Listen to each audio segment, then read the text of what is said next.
Hello दोस्तों, प्रणाम। मैं सुमन गुप्ता अपने यूट्यूब चैनल पर आप सभी का स्वागत करती हूँ। आप सभी के बीच में एक बहुत ही प्यारा बेटी विवाह गीत गाने जा रही हूँ। अच्छा लगेगा, लाइक सब्सक्राइब शेयर जरूर करिएगा। मेरे वीडियो को आगे बढ़ाइए। जो सब्सक्राइब नहीं किया रहेगा वो सब्सक्राइब कर देगा मेरी वीडियो को। बेटी दूरी खेलन जीन जायु सजन तोहका लेवे हैं हो।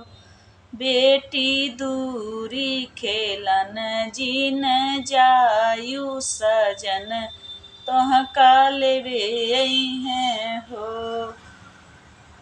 बेटी अब तक तू खेललू हमारी गोदिया, लेकिन अब पराई भैली हो।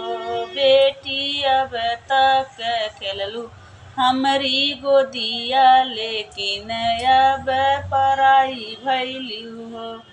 बेटी दूरी खेलन जीन जायु सजन तोहका लेवे हैं हो।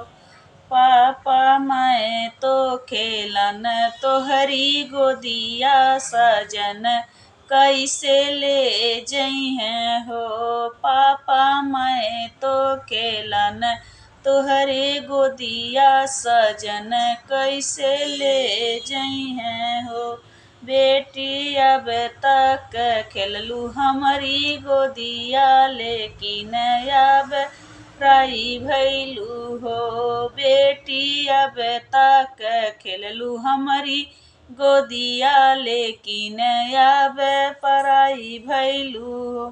बहिना दूरी खेलन जीन जायु सजन तोहका लेवे हैं हो। बहिना दूरी खेलन जीन जायु सजन तोहका लेवे हैं हो। भैया मैं तो खेलन तुहरे गोदिया, सजन कैसे ले जइहें हो। भैया मैं तो खेलन तुहरी गोदिया, सजन कैसे ले जइहें हो। बहिना अब तक तू खेललू हमारी गोदिया, लेकिन अब पराई भैलू हो।